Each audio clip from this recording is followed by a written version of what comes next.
এ পর্যায়ে আপনাদের সামনে বক্তব্য নিয়ে আসছেন আজকের অনুষ্ঠানের মধ্যমণি কেন্দ্রীয় বিএনপির অন্যতম সদস্য এবং সদ্য কারামুক্ত এবং কারা নির্যাতিত নেতা সাবেক এমপি জননেতা আলহাজ আখতারুজ্জামান মিয়া ভাই। জননেতা আলহাজ আখতারুজ্জামান মিয়া ভাইকে ওনার মূল্যবান বক্তব্য রাখার জন্য সবিনয় অনুরোধ করছি। বিসমিল্লাহির রহমানির রহিম। 9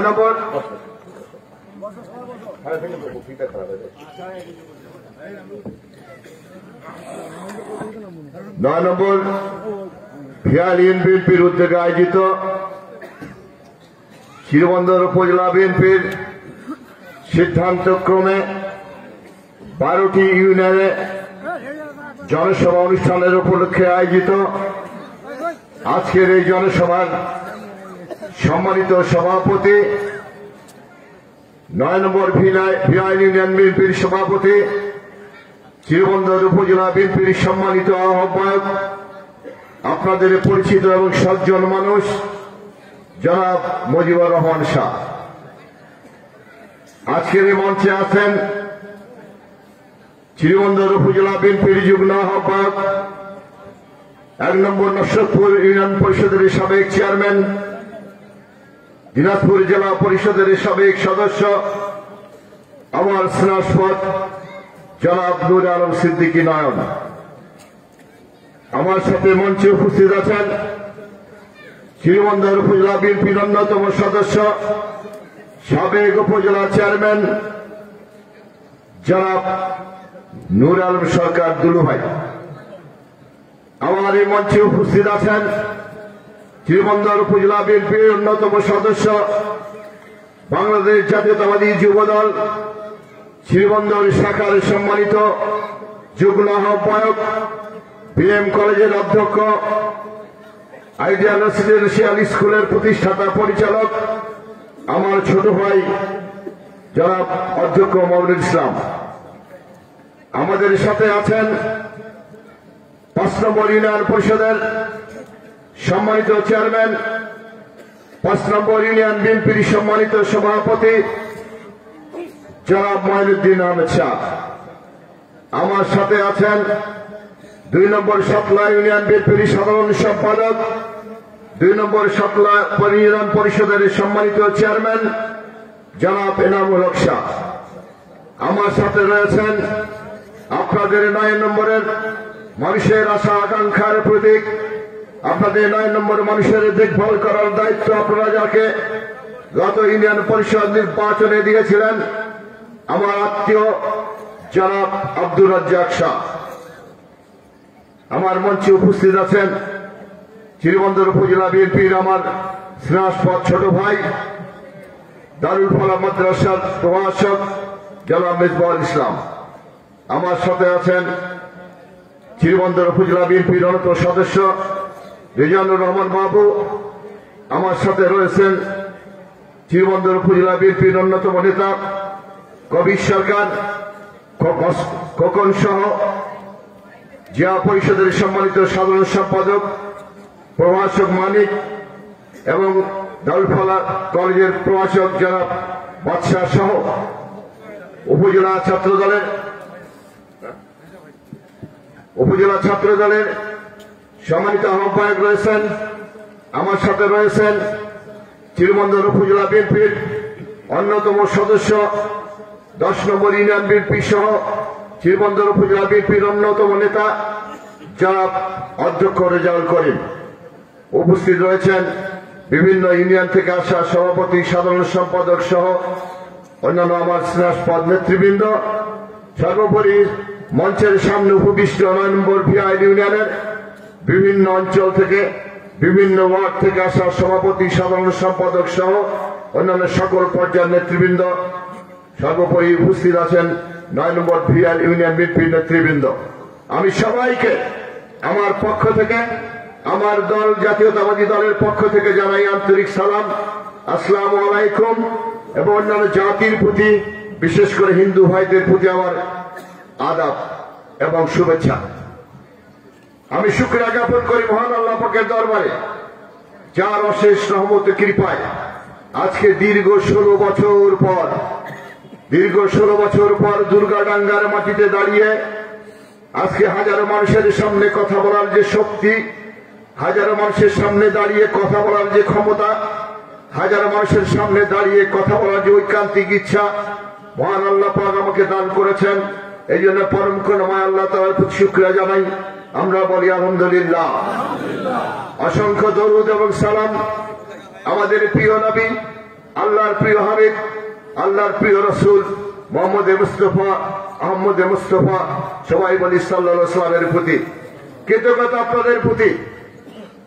আজকের এই অনুষ্ঠানে উপস্থিত সাংবাদিক বৃন্দ, এই সভা জনসভার আশেপাশে দোকানে অবস্থানরত আমার সম্মানিত ভাইয়েরা এবং আশেপাশের বাড়িতে আমার মা বোনেরা সহ সবাইকে আন্তরিকভাবে কৃতজ্ঞতা জানিয়ে আমি আর বক্তব্য শুরু করছি। সম্মানিত নেতৃবৃন্দ, সম্মানিত ভাইয়েরা আমার, আপনারা বক্তব্য শুনেছেন। আমাদের নেতৃবৃন্দ আপনাদের সামনে বক্তব্য রেখেছে। তাদের বক্তব্যের জন্য আমি আমার দলের পক্ষ থেকে, আমার ব্যক্তিগত পক্ষ থেকে সবাইকে আন্তরিক অভিনন্দন এবং ধন্যবাদ জানাচ্ছি। আজকে এমন এক সময় এখানে উপস্থিত হয়েছি, আজকে থেকে মাত্র কয়েকটি মাস পূর্বেও আমাদের এখানে দাঁড়িয়ে কথা বলার কোন সুযোগ ছিল না। আমরা দীর্ঘ 16 বছর আন্দোলন করেছি, দীর্ঘ 16 বছর এই সরকারের বিরুদ্ধে আন্দোলন করেছি। অবশেষে যখন আমরা 28 অক্টোবরে সরকারের অত্যাচার, সরকারের বোমা বুলেটের শিকার হয়ে আমরা যখন নিজ নিজ বাসগৃহে প্রত্যাবর্তন করলাম, তখন আমাদের কাছে মনে হয়েছিল আমাদের আল্লাহ ছাড়া রক্ষা করার কেউ নাই। আমরা সবাই সেদিন বলেছিলাম, আল্লাহ তুমি রক্ষা করো, আমাদেরকে রক্ষা করো, এদেশকে রক্ষা করো, দেশের মানুষকে রক্ষা করো, এদেশের মাটি ও মানুষকে রক্ষা করো। আল্লাহ পাক আমাদের দোয়া শুনেছে, সেটা প্রমাণ হয়েছে এই 2024 সালের 5ই আগস্ট ছাত্র জনতার বিপ্লবের মধ্য দিয়ে, ছাত্র জনতার আত্মাহুতি দেওয়ার মধ্য দিয়ে, ছাত্র জনতার রক্তপাতের মধ্য দিয়ে এদেশ আবার নতুন করে স্বাধীন হলো। যে করে স্বাধীন হয়েছিল 1971 সালের 16 ডিসেম্বর, ঠিক আবার নতুন করে স্বাধীনতা পেলাম। যে স্বাধীনতায় স্বৈরাচারী হাসিনা সরকারকে বিদায় করে ক্ষমতার মসনদ থেকে দূর করে দিয়ে যারা আমরা গণতন্ত্রের আশায় আমরা বুক বেঁধেছি, আমরা আবার নতুন করে স্বাধীন হলাম। এই জন্য পরম করুণাময়কে আবারও শুকরিয়া জানাই, আলহামদুলিল্লাহ। সম্মানিত ভাইরা আমার, মানুষ অনেকেই বলতে শুনেছি যে বিএনপি এবং আওয়ামী লীগ নাকি একই। কেউ বলে মুদ্রার এপিঠ আর ওপিঠ। আপনারা যারা এখানে আছেন তারা বিশ্বাস করেন কিনা? আপনি কি বিশ্বাস করেন? আমরা কি মুদ্রার এপিঠ আর ওপিঠ? না। আমার বক্তব্য একটু মনোযোগ সহকারে শুনবেন। অনেক গতিতে চলে যাব, যদি সময় দেন তাহলে বলি। সময় দেবেন ইনশাআল্লাহ। ওই যে পাশের মানুষটা ফির হাত না উঠে তাও পারেন, কেমন হালকা হতো, সময় দেবেন ইনশাআল্লাহ। 1970 সালের নির্বাচন হয়েছে শেখ মুজিবের নেতৃত্বে। আওয়ামী লীগ সেদিন 297টি আসন পেয়েছিল। 3টি আসন পেয়েছিল একটি মানুষ, যাকে শ্রদ্ধা না করলেই নয়। গণতান্ত্রিক রাজনীতিতে যে মানুষটার অবদান ছিল, আপনারা বলতে পারবেন সেই মানুষটিকে? বলবেন খুলনার অধিবাসী জনাব খান আব্দুস সবুর খান। এমন কোন নির্বাচন নাই যে নির্বাচনে উনি জয়ী হন নাই। ওই 1970 সালের জামাতের নির্বাচন উনি জয়ী হয়েছিলেন। সুতরাং নির্বাচন হল, শেখ মুজিবের নেতৃত্বে 297টি আসন পেল। তারপরে বাকি ইতিহাস অনেকের জানা আছে, অনেকের জানা নাই। পাকিস্তান শাসক গোষ্ঠী শেখ মুজিবকে তার ক্ষমতায় বসতে দিতে চায় না। শেখ মুজিবুর রহমানকে ক্ষমতায় পাকিস্তানের প্রধানমন্ত্রী বানাতে চান না, যার জন্য ছড়া খেলা শুরু করলেন, অভিনয় শুরু করলেন। অভিনয়ের এক প্রান্তে গিয়ে মাওলানা আব্দুল হামিদ খান ভাসানী পাকিস্তানকে সালাম জানিয়ে বললেন যে আসসালামু আলাইকুম পাকিস্তান, তোমাদের সাথে আমাদের আর থাকা হবে না। কিন্তু সেদিনে কিন্তু শেখ মুজিবুর রহমান বিশ্বাস করে নাই মাওলানা ভাসানীর সেই সালামটা যে শেষ সালাম হবে, শেখ মুজিব বিশ্বাস করে নাই, যার জন্য শেখ মুজিব সেদিন পাকিস্তানের প্রধানমন্ত্রী হওয়ার বাসনায় বারবার আলোচনায় বসেছে এবং 25শে মার্চের কালো রাত্রি পর্যন্ত শেখ মুজিব পাকিস্তানের প্রধানমন্ত্রী হওয়ার বাসনায় নিজেকে বিবৃত রেখেছিল। ঠিক কিনা বলেন? এটা জানবে ইতিহাস।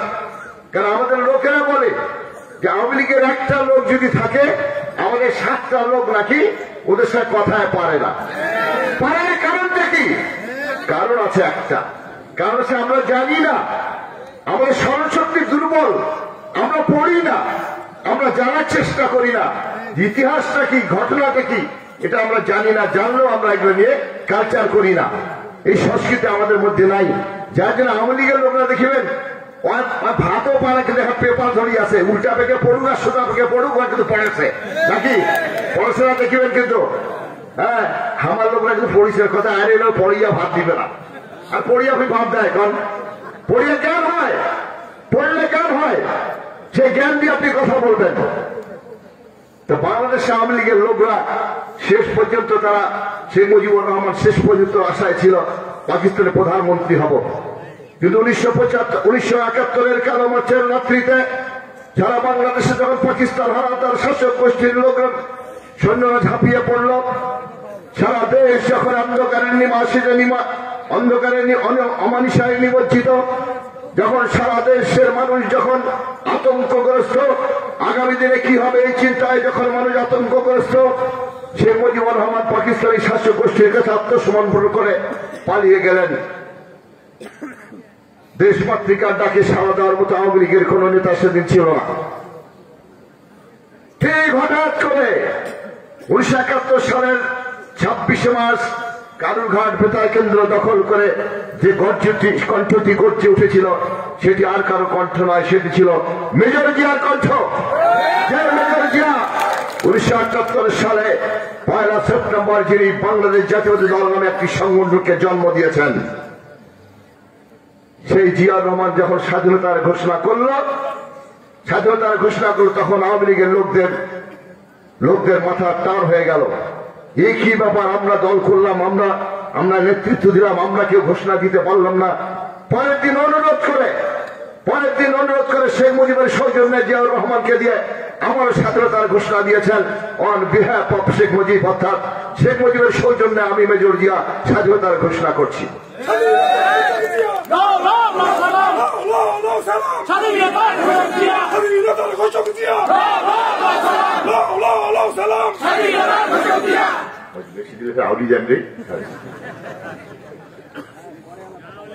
সেদিন ঘোষণা দিলেন, পরবর্তীতে 26শে মার্চে আবার 27 তারিখে ঘোষণা দিলেন। 26শে মার্চ স্বাধীনতা দিবস, স্বাধীনতার ঘোষণা হয়েছে ওই দিন। কিন্তু আমরা বারবার দেখেছি, ওরা বারবার বলে 7ই মার্চে যে ভাষণ শেখ মুজিব দিয়েছিল, ওই ভাষণেই নাকি বলে স্বাধীনতার ঘোষণা দেওয়া হয়েছিল। ওদের ভাষণটা ছিল কেমন? ভাষণটা ছিল পাকিস্তানি সরকারের প্রতি আলটিমেটাম ছিল, হ্যাঁ, এবারের সংগ্রাম, স্বাধীনতার সংগ্রাম, বাংলাদেশের মানুষের যা কিছু আছে তাই নিয়ে শত্রুর মোকাবিলা করতে হবে। কিন্তু ভাষণটা শেষ করার পর সময় জয় বাংলা বলার পর আবার জয় পাকিস্তান বলে তার ভাষণটা শেষ করেছিলেন। তাহলে পাকিস্তানের প্রতি তার যে মহব্বত, সেই মহব্বতটা উনি ভুলতে পারেন নাই। 7ই মার্চ কি করে স্বাধীনতা ঘোষণার দিন হয়? আওয়ামী লীগ চেষ্টা করেছে অনেকভাবে, কিন্তু পারেনি। তারপরে 72 সাল থেকে 75 সাল পর্যন্ত শেখ মুজিব শাসন করলেন বাংলাদেশ। লক্ষ্মী বাহিনী প্রতিষ্ঠা করলেন, জাসদের 30,000 মানুষকে হত্যা করেছেন। যে জাতি গণতন্ত্রের জন্য, যে জাতি পাকিস্তান শাসক গোষ্ঠীর কাছ থেকে দেশের স্বাধীনতা ছিনিয়ে এনেছিল, সেই স্বাধীনতার পরবর্তী সরকার, বাংলাদেশ আওয়ামী লীগের সরকার 30,000 মানুষকে নিরাপরাধভাবে হত্যা করলেন। এই কি স্বাধীনতার নমুনা? আমরা কি এই স্বাধীনতা সেদিন চেয়েছিলাম? আমরা কি এই স্বাধীনতার জন্য সেদিন 30 লক্ষ মানুষ রক্ত দিয়েছিলাম? আমার 2 লক্ষ মামুনের ইজ্জতের বিনিময়ে যে স্বাধীনতা আমরা পেয়েছিলাম, সেই স্বাধীনতা কি শেখ মুজিব আমাদেরকে দিতে পেরেছিল? না, পারে নাই, উনি পারেন নাই। 72 সাল থেকে 75 সাল পর্যন্ত দেশে দুর্নীতি, লুটপাট, ধর্ষণের মহামারী সৃষ্টি হয়েছিল, আপনারা সবাই জানেন। যে মেজর ডালিমকে জানি, সে মেজর ডালিমের স্ত্রীকে ধর্ষণ করা হয়েছিল। তারপর 1975 সালের 15 আগস্ট একটা অনাকাঙ্ক্ষিত ঘটনার মধ্যে দিয়ে শেখ মুজিব তার গোটা পরিবারকে বিদায় নিতে হয়েছিল। তাহলে 72 থেকে 75 সাল দেশকে তলাবিহীন ঝুড়িতে রূপান্তরিত করলেন। আমেরিকার প্রেসিডেন্ট নিক্সন বলেছিলেন যে বাংলাদেশ, একটি পররাষ্ট্রমন্ত্রী ছিলেন হয়তো সেই সময়, তিনি বলেছিলেন বাংলাদেশ তলাবিহীন ঝুড়ি। সেই তলাবিহীন ঝুড়িকে কে তুলেছে উপরে? কে তুলেছে? জিয়াউর রহমান তুলেছে। 1975 সালের 3রা নভেম্বর শেখ মুজিবের মৃত্যুর পরে খালেদ মোশাররফের নেতৃত্বে কু হল। আমাদের নেতা জিয়াউর রহমানকে সেদিন বন্দী করে রাখা হয়েছিল এবং ভারতের সেবা দাস হয়ে আবারও বাংলাদেশকে ভারতের করতলগত করার জন্য, ভারতের পদলেহন করার জন্য সেদিন খন্দকার, সেদিন খালেদ মোশাররফ সাহেব সেদিন চেষ্টা করেছিল, পারে নাই, সম্ভব হয়নি। কেন? সিপাহী জনতার বিপ্লবের মাধ্যমে যখন বাংলাদেশের মানুষ জানতে পারলো, আমাদের সেনাবাহিনীর রক্ষিতময় সৈনিকরা যেদিন জানতে পারলো যে খালেদ মোশাররফ একটা ষড়যন্ত্রের মধ্য দিয়ে আমাদের বাংলাদেশকে আবারও ভারতের কাছে বিক্রি করে দিতে চায়, যখন জনতা বুঝতে পারলো যে এই সরকারকে কোনোভাবেই জায়গা দেওয়া যাবে না, এই সরকারকে বিদায় করতে হবে, তখন সিপাহী জনতার বিপ্লবের মধ্য দিয়ে সেদিন শেখ জিয়াউর রহমানকে বন্দী দশা থেকে মুক্ত করে নিয়ে আসে, তাকে সেদিন শাসন ক্ষমতায় বসানো হয়েছিল, পরবর্তী তিনি প্রেসিডেন্ট হয়েছিলেন। যখন এই বিপদ হয়েছে দেশে, যখন কে রক্ষা করেছে? তখন বিএনপি রক্ষা করেছে দেশকে। আল্লাহ পাকের অশেষ রহমতে বিএনপি সবসময় যে ভূমিকা পালন করেছে, সেই ভূমিকা অন্য কোন দল সেটা পালন করতে পারে নাই। কিছু সৈনিক আমাদের জিয়াউর রহমানকে হত্যা করলেন, জিয়াউর রহমান শাহাদাত বরণ করলেন চট্টগ্রামের মাটিতে। লাখো মানুষ সেদিন তার জানাজা অংশগ্রহণ করেছিল, লক্ষ কোটি মানুষ সেদিন চোখের অশ্রুতে বাংলাদেশ ভাসিয়েছিল। এমন কোন মানুষ ছিল না তাদের চোখের পানি ফেলে নাই। তারপরের ইতিহাস অনেকের জানা আছে, অনেকের জানা নাই। সাত্তার সাহেব আসলেন, আব্দুল সাত্তার সাহেবকে সরিয়ে এরশাদ সাহেব ক্ষমতা নিলেন। সেই রাজ্যের এরশাদ 9 বছর ক্ষমতায় ছিল। 9 বছর ক্ষমতায় থাকার পর আপনি জানেন বেগম খালেদা জিয়া সেদিন আন্দোলনে নেমেছিল। শেখ হাসিনা এরশাদের সাথে হঠাৎ করে 86 সালে নির্বাচন করেছিল, ঠিক কিনা বলেন?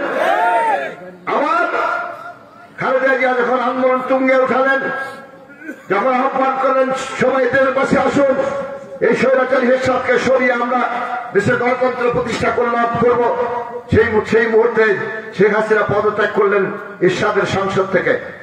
এরশাদের সংসদ থেকে পদত্যাগ করার পরে উনি আবার আসলেন বিরোধী দলের কাতারে, অর্থাৎ আন্দোলনের কাতারে আসলেন।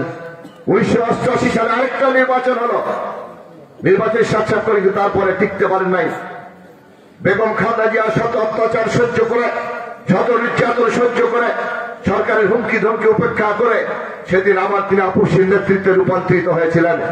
ওনার নেতৃত্বে 1991 সালে নির্বাচন হয়েছিল। সেই নির্বাচনে বিএনপি আবার সরকার গঠন করে এরশাদ দেশকে ধ্বংসের পথে নিয়ে গেছেন। সেই দেশকে আবার বেগম খালেদা জিয়া 1991 সাল থেকে শুরু করে 96 সাল পর্যন্ত দেশকে আবার মাথা তুলে দাঁড়িয়েছিলেন, ঠিক কিনা বলেন? 1991 থেকে 96 সাল ছিল বিএনপির জন্য স্বর্ণযুগ। তারপর অনেক আন্দোলন হয়েছে। আজকে যারা আগামীতে ক্ষমতা আসার চিন্তায় বিফল, 5ই আগস্ট ছাত্র জনতার বিপ্লব হয়েছে, এটা কেউ স্বীকার করুক আর না করুক, এটাই বাস্তবতা। আমার ছাত্রদের দাবি ছিল, বৈষম্যবিরোধী ছাত্রদের দাবি ছিল কোটা পদ্ধতি বাতিল করতে হবে। কোটার মাধ্যমে কোটা পদ্ধতি বাতিল করেনি শেখ হাসিনা। কোটা পদ্ধতিতে বাতিল হলো, তাহলে পরে 1 দফা কেন আসলো? আমরা 28 অক্টোবর 1 দফা দিয়েছিলাম, অর্থাৎ শেখ হাসিনার পদত্যাগ ছাড়ার কোন দাবি আমাদের নাই। ছাত্ররা আস্তে আস্তে 1 দফার দিকে গেল। যে যতই জ্ঞানী হন না কেন, বুদ্ধিজীবী হন না কেন, একটু জ্ঞান যদি থাকে তাহলে বুঝতে পারবেন যে বৈষম্যবিরোধী ছাত্র আন্দোলনের সেদিনকার ওই কি বলে যে কোটার আন্দোলন, যে আন্দোলন, সে আন্দোলন কি করে শেখ হাসিনাকে সরানোর আন্দোলনে রূপান্তরিত হল। এর মাস্টার মাইন্ড আমরা জানি, এর মাস্টার জনাব তারেক রহমান। ছাত্র জনতাকে সহযোগিতা করে ছাত্র জনতাকে সামনে এগিয়ে নিয়ে আমরা সেদিন এই দিনটাকে সফল করতে পেরেছিলাম। তাহলে 1991, 96 থেকে 2001 সাল পর্যন্ত শেখ হাসিনা ক্ষমতা আসলেন। আপনার সমাজ জানে কুকুরের মাথায় টুপি দিয়ে ইসলামকে সেদিন অপমানিত করা হয়েছিল, যার ফলশ্রুতিতে 2001 সালের 1 অক্টোবর নীরব ভোট বিপ্লবের মধ্য দিয়ে আবারও বেগম খালেদার নেতৃত্বে আমরা সরকার গঠন করি। যেই সরকারের যেই নির্বাচনে আমি আপনাদের দোয়ায় আল্লাহ পাকের রহমতে আমি সেদিন এমপি নির্বাচিত হয়েছিলাম। আমি 5 বছর আমি আপনাদের সাথে ছিলাম। তারপর আর 2 বছর ছিল জরুরি আইনি সরকার, সেই 2 বছর আমি আপনাদের সাথে ছিলাম। তারপরে 2008 সালে নির্বাচন হলো, সেই নির্বাচন করলাম ষড়যন্ত্র করে বিএনপিকে পিছিয়ে দিয়ে মাত্র 30টি আসন দেওয়া হলো। 30টি আসন নিয়ে সংসদ চলছিল। পরবর্তীতে আমরা আন্দোলনের সাথে আমরা সংসদ থেকে বেরিয়ে আসি। 2008 সালের পর থেকে নির্বাচনের পর থেকে শেখ হাসিনা ক্ষমতা আসলো। 14 সালে নির্বাচন, 18 সালে নির্বাচন, 24 সালে নির্বাচন। একটি নির্বাচন ভালো করে দেওয়ার সাহস শেখ হাসিনা ছিল না। কথায় কথায় বলে আমি সেই পিতার সন্তান, আমার সেই পিতা যিনি দেশের জন্য যুদ্ধ করেছিলেন। কোথায় যুদ্ধ করেছিলেন? আপনার কোন নেতা যুদ্ধ করেছিলেন? ডক্টর কামাল হোসেনের একটা বক্তব্য থেকে স্পষ্ট হয় যে ওই 71 সালের ওই 9 মাসের যুদ্ধে বাংলাদেশ আওয়ামী লীগের কোন নেতা যুদ্ধ করেন নাই। উনি কোন ওই বীরত্তম কেউ খেতাবও পাননি, কেউ নাই ওর মধ্যে। তাহলে বোঝা যায় বাংলাদেশ আওয়ামী লীগের নেতৃবৃন্দ সেদিন হোটেলে, ওই কলকাতার বড় বড় হোটেলে তারা রাত কাটিয়েছে, সময় কাটিয়েছে। তারা কোন যুদ্ধে সাধারণ নিরীহ মানুষ যারা, তারা সেদিন যুদ্ধে অংশগ্রহণ করেছিল।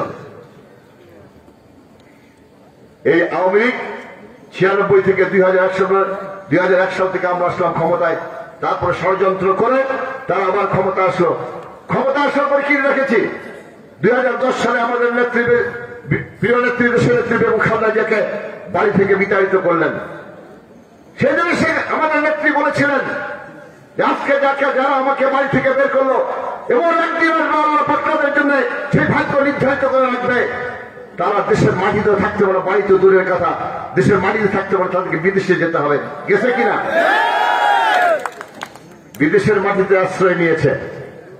আমার চেয়ারম্যান সাহেব বলেছে যে তার জায়গা এখানেও নাই, ভারতে ছাড়া তার কোনো জায়গা নেই। একজন মানুষ কতটুকু কুখ্যাত হলে, একজন মানুষ কতটুকু ফ্যাসিস্ট হলে, কতটুকু স্বৈরাচারী হলে একজন মানুষ বিদেশের মাটিতে জায়গা পান না। এটা শেখ হাসিনা তার প্রমাণ। ঠিক শেখ হাসিনা খালের সাজাচ্ছে সবাই সাজাচ্ছে না, আমি এগুলো দেখা যায়। এই একজন সঙ্গে আছে একইরা, ওরা কত বছর ইউটিউব চালায়, ওরা ইউটিউব চালাচ্ছে, দেখেছে কথা এই শুনছি যে বসে আইসেছে রে, চাল্লা বলে বেলকাইছে রে, এ রেডি হও রে, এ রেডি হব করে দেখি রে, রেডি হবো তুই কালাটা ব্যাগকে দেখ, এমন কম দিবে না কালা তো থাকিবে না। এন্দু ধরা মেশিন আছে না, হ্যাঁ, এদুকে কাল্লাটাকে ডুবি দেওয়ার সঙ্গে সাকাম করে পড়ে না। ওরকম আমার যারা আছে ছাত্র জনের কথা, তুই আইসে কেন চুপ করি সান্দাও, চুপ করি সান্দাও, চুপ করে ধরি তো ঘামের জন্য ঢুকি দেবো, ঠিক কিনা? ভয় করার কোনো কারণ নাই। ভয় করবেন কাকে? ভয় চলে গেছে। আল্লাহ পাক আপনাদের ভয় দূর করে দিয়েছে। আল্লাহ পাক আপনাদের ভয় দূর করার পরেও যদি আপনারা ভয়ে থাকেন, তাহলে তো আগাবেন না, আপনারা আপনি আগাইতে পারবেন না। আগানো আপনাদের পক্ষে সম্ভব নয়।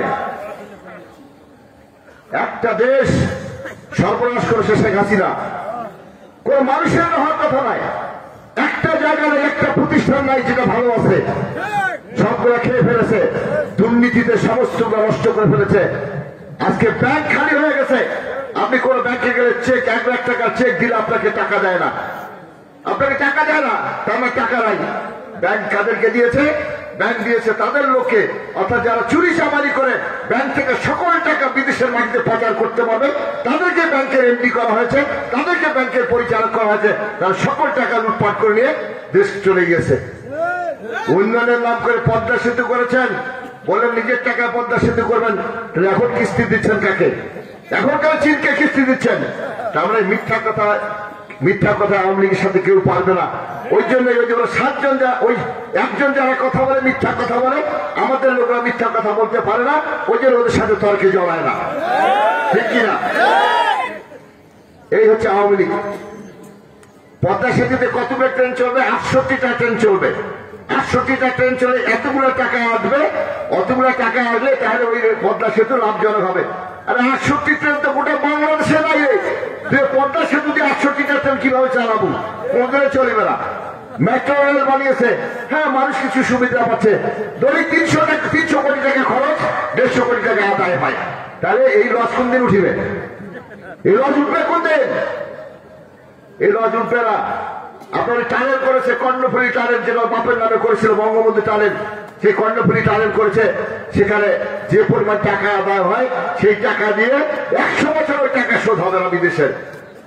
আজকে বিদেশ চাপাচাপি করতেছে বিদ্যুতের নাম করে। আমরা বিদ্যুৎ দিতে পারি নাই, হ্যাঁ আমরা বিদ্যুৎ দিতে পারি নাই, কিন্তু বিদ্যুতের নাম করে তো আমরা পয়সা নষ্টও করি নাই, বিদ্যুতের নাম করে লুটপাট করি নাই। আপনারা লুটপাট করেছেন বিদ্যুতের নাম করে। আপনার রেন্টাল বিদ্যুৎ দিয়েছেন, সর্বশেষ আমাদের কাছ থেকে আপনার বিদ্যুৎ নিয়েছেন, এবং আপনার ক্যাপাসিটি চার্জের নাম করে 1 লক্ষ কোটি টাকা আপনারা এই দেশের সম্পদ, দেশের টাকা আপনার ওই সমস্ত রেন্টাল বিদ্যুতের মালিকদের দিয়েছেন, যারা আজকে বিদেশে গিয়ে ব্যবসা করে ওই সিঙ্গাপুরের মতো জায়গায় যারা 1 নম্বর ব্যবসায়ী হিসেবে ব্যবসা করছে। এই সুযোগ শেখ হাসিনা আপনি দিয়েছেন, কোনদিন কাউকে বলেন নাই। ব্যাংকারদের সুবিধা দেওয়ার জন্য আপনি কোন আইন করলেন যে যাদের ব্যাংকে 1 কোটি টাকা থাকবে তাকে 1 লাখ টাকা দেয়। আপনার বাপের টাকা, আমি বাপের টাকা, আমার টাকা আমি জমিয়েছি, আমার টাকা আমি 1 কোটি টাকা বিনিময়ে 1 লাখ টাকা নেবো। কি কারণে? অর্থাৎ টাকা খাওয়ার সুযোগ করেছে। কোন ব্যাংক যদি দেউলিয়া হয়ে যায় তাহলে 1 লাখ টাকা আপনি পাবেন। আপনি এখন মজা বোঝেন, ওর লোক পালে গেল বিদেশে, ও টাকা নিয়ে পালাইবে। হায় রে, আল্লাহ পাক বলেছেন আমি কাউকে স্থায়ী শক্তি দিয়ে পৃথিবীতে পাঠাই নাই, ঠিক কিনা? কোন মানুষকে স্থায়ী শক্তি দিয়ে পৃথিবীতে পাঠাই নাই। যাকে যতদিন সময় দেব ওর 1 সেকেন্ডও বাইরে যাবে না, আর যতদিন তাকে সময় দেব না ততক্ষণ পর্যন্ত সে আসতে পারবে না। হয়েছে তাই। সমাজে আমার নেতারা প্রায় মাঝে মাঝে বলে যে কি হবে ভাই, এমনি কাউকে বলে সব ধৈর্য ধরো, কোরআনের আয়াতটা খেয়াল রাখো, যতদিন সময় আছে সে থাকবে।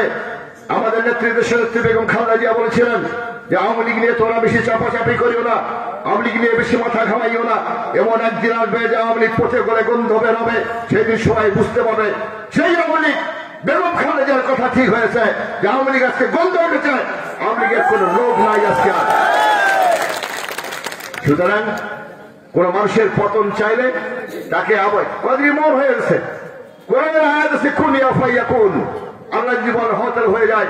আওয়ামী লীগের বন্ধুরা আমার এমন করে বলে কি শেখ হাসিনা যেটা চায় সেটাই হয়, শেখ হাসিনা যেটা করে সেটাই হয়, হয় কয় নাই, হয় না? কয় যেটা কয় সেটা হয়, যেটা করে সেটাই বলে হয় না, হয় না। আল্লাহ পাক একটা সময় পর্যন্ত আপনার দড়ি রশি ঢিল দিয়ে রাখবে। দড়ি যখন টানি ধরবে তখন আর পারেবার জায়গা পাবো না, পারেবার জায়গা আসছিল না তোর। আর্মিরা যদি তোমাকে নিরাপদের দেশ থেকে বাইর করে না দিত, ওই দিন ওই যে স্যুপ করে না চাইনিজ হোটেল, চাইনিজ স্যুপ করে মুরগির মাংসগুলো ঠেকলায় স্যুপ বানায়, ওইটা আমাদের খাওয়ালে কি শক্তি হইবে? তো সে ঘাটলে ওই দিন যদি আপনি থাকতেন, ঠেকলে আপনার মাংস একটাও পাওয়া গেল না, ঠিক কিনা বলেন? বাস্তব ভাই, সেনাবাহিনী প্রধান বুঝতে পেরেছে যে উনাকে জনগণের হাতে ছেড়ে দেওয়া যাবে না। যার জন্য যেভাবে হোক মানুষ সমালোচনা করুক, যাই করুক, তাকে দেশের মাটি থেকে চলে যাওয়ার সুযোগ উনি করে দিয়েছেন। হ্যাঁ, একটা আপদ দূর হয়েছে। এখন বাইরে থেকে আপনি এখন চিন্তা করছেন যে আবার আপনি আসবেন। 16 বছরের ইতিহাস, অত্যাচারের ইতিহাস, এই 16 বছরের ইতিহাস গণতন্ত্রকে ধ্বংস করার ইতিহাস, 16 বছরের ইতিহাস আমার অসংখ্য মা বোনকে বিধবা করার ইতিহাস, 16 বছরের ইতিহাস আমার অসংখ্য ভাইকে গুম করার ইতিহাস, এই 16 বছরের ইতিহাস আমার অসংখ্য ভাইকে হত্যা করার ইতিহাস, এই 16 বছরের ইতিহাস আমার হাজার বোনকে ধর্ষণ করার ইতিহাস। আপনি আসবেন এখনই? আপনার বাবা 3-3.5 বছর ছিল, 3.5 বছর থেকে ক্ষমতা থেকে চলে গিয়ে 20 বছর লেগেছে। আর 16 বছর ক্ষমতা থেকে অত্যাচার নির্যাতন করেছেন, দেশকে তলাবিহীন ঝুড়িতে নয় শুধু দেশকে ধ্বংস করেছেন, দেশের মানুষদের চরিত্র ধ্বংস করেছেন, সমস্ত নিঃশিষ্ট ধ্বংস করেছেন, শিক্ষা ধ্বংস করেছেন, স্বাস্থ্য ধ্বংস করেছেন, সবকিছু ধ্বংস করে দিয়ে দেশ থেকে পালিয়ে গিয়ে আপনি 2-1 বছরের ক্ষমতা আসবেন। হিসাব করেন 3.5 বছর ইন্টু 16 বছর কত বছর পরে হয়? 100 বছর পরে চিন্তা করবেন বাংলার মাটিতে আসার কথা চিন্তা করেন। অনেকেই বলে ভারত নাকি তাকে ক্ষমতা এনে দেবে। ট্রাম্প সাহেব এসেছেন, তিনি নাকি তাদেরকে ক্ষমতা এনে দিবেন। ট্রাম্প সাহেবের কাম নাই তো, শেখ হাসিনা মরা মালক ধরিয়া দৌড়দৌড়ি করি হয় করে, যার কোনো দাম নাই। যার সাবেক প্রধানমন্ত্রী থাকলে তাদের কথা ছিল, ও সাবেক হয়েছে ভারতের কথা সাবেক প্রধানমন্ত্রী, আর ওই বিপক্ষে প্রধানমন্ত্রী বাংলাদেশে আমাদের শুভেচ্ছা জানাইছে। হায়রে লজ্জাও নাই, এ বৃদ্ধির লজ্জা একেবারে নাই, এ মহিলাও লজ্জা হইবে না। কারণ একটা দল দেশে, একটা রাজনৈতিক দল যে ভুল করে ক্ষমা চায়, যে আমাদের ভুল হয়ে গেছে ক্ষমা চাই আমরা, আর আমরা এই ভবিষ্যতে এরকম ভুল হবে না। আসুন আমরা গণতন্ত্রের পথে একসাথে ঐক্যবদ্ধভাবে কাজ করো। এরা কোনো কথা নাই, বাপরে বাপ, ও পেখে হাঁটে না, আমার কাছে এরা শেষ হতো জনগণ পথ থাকবে, জনগণ থাকবে, তখন করে দেবে। কিছু কিছু মানুষ নিয়ে আছে না, আছে গ্রামে গঞ্জে কিছু মানুষ আছে শক্তিও নাই, কিন্তু খালি হাতটা দিয়া বোধ কেন হাত যখন দিছে, যখন হাত দিলে ঠিক আছে পাকড়ে ধরছে নিমক ধরে পালি নাকি পাকড়াও ফেলাইছে, ফেলেও তখন হ্যাঁ পয়সা কথা নিয়েছে শাড়ি দিয়া দেখে, তারপর তো দেখছি যে মজা তারা, আর শাড়ি দিয়া ভিতর দেখেন তো পাকড়ে ফেলালু কেন বই, ঠিক কিনা কন? সেই হাসিনা হচ্ছেন সেই অবস্থা, বুঝি এইটা কাটা করে শেষ হইবে না, রাইজ হাতে গরম হইবে, বাড়িয়ালিরা অপেক্ষা করছে তোমাদের ভাত ধরিয়া, ভাতও ঠান্ডা হইবে, যার জন্য বেশি কথা না কই। শুধু এইটাও মনে রাখবেন, আমরা আপনাদের সাথে আছি। দীর্ঘ 30 বছরের রাজনৈতিক জীবনে কোনদিন আপনাদের কাছ থেকে দূরে যাই নাই। আমি 2001 সালের পয়লা নির্বাচন আগে বলেছিলাম, আপনারা যখন নির্বাচিত করেন, আপনাদের দ্বারা আমি এমপি নির্বাচিত হয়, আমি কথা দিচ্ছি আপনাদেরকে, আমি আমার গ্রামের মাটিতেই থাকবো। এখন পর্যন্ত আমি আমার গ্রামের মাটিতেই রয়েছি, আপনাদের সাথে রয়েছি, এইটাই বড় সার্থকতা। আমার কথা ও কাজের মিল আছে, কথা এবং কাজের মিল আছে, এইটাই তার প্রমাণ। কোনদিন যাবো আপনাদের ছেড়ে, মরে গেলে এখানেই মরবো, এখানে জানাজা করবেন, এখানে দাফন করবেন, অন্য জায়গায় যাওয়ার কোন সুযোগ আমরা এখন আল্লাহ পাক বলেছিলেন কে কোথায় মরবে কেউ জানে না, শুধু এটা নিয়ে বড় কথা বলা যাবে না। আমার আশা আমি যেন এই চিরবন্দর খানসামার মাটিতেই মরতে পারি, আমি যেন চিরবন্দর খানসামার মানুষের জানাই আমার যেন শেষ দাফনটুকু হয়, এটা আমার কামনা। আমি যেটা বলি আমি সেটা করার চেষ্টা করি, আমার ক্ষুদ্র সীমাবদ্ধ শক্তির মধ্য থেকে যেটা আমার পক্ষে করা সম্ভব নয় সেটা আমি করি না। আমি যখন পার্লামেন্টে ছিলাম, আমার অনেক ভাইরা আমাদের কাছে গেছিল, আমার কাছে গেছিল, আমার ছোট ভাই মমিনের কাছে গেছিল, উনি আমার সহকারী ছিলেন, গেছিল অনেক সময়, বলছেন যে আমরা উনার গোড় আইনো দেখলে একবেলায় না কইল, অনেকেই শিষ্য অসন্তুষ্ট হয়েছিল, কিন্তু পরবর্তীতে তারা বুঝতে পেরেছে যে না, উনি কাউকে মিথ্যা আশ্বাস দেন না, উনি কাউকে মিথ্যা কথা বলেন না, উনি যেটা বলেন সত্য বলে। আমি জানি আমার দৌড় কতটুকু, মোল্লা দৌড় যেমন মসজিদ পর্যন্ত, মনে দৌড় যত সেটাও মুই জানো যে কতটা দৌড়িতে পারি। আন্দাজি মাছুক করতে আসিস ভাইয়া কাজ কিছু ধরি আসিস, আসতে দেখা যাবে মাছ আনিস, গোস্ত আনিস, অমুক আনিস তমুক আনিস, আচ্ছা মুই দেখো তো তুমি ব্যাপারটা করা যাবে না, কোন কিছুর বিনিময় নয়, মিথ্যা করার শেষ নয়। যতটুকু দায়িত্ব আমার রয়েছে ঠিক ততটুকু দায়িত্ব আমি পালন করবো, তাতে আপনি আমাকে খারাপ বলেন আর ভালো বলেন,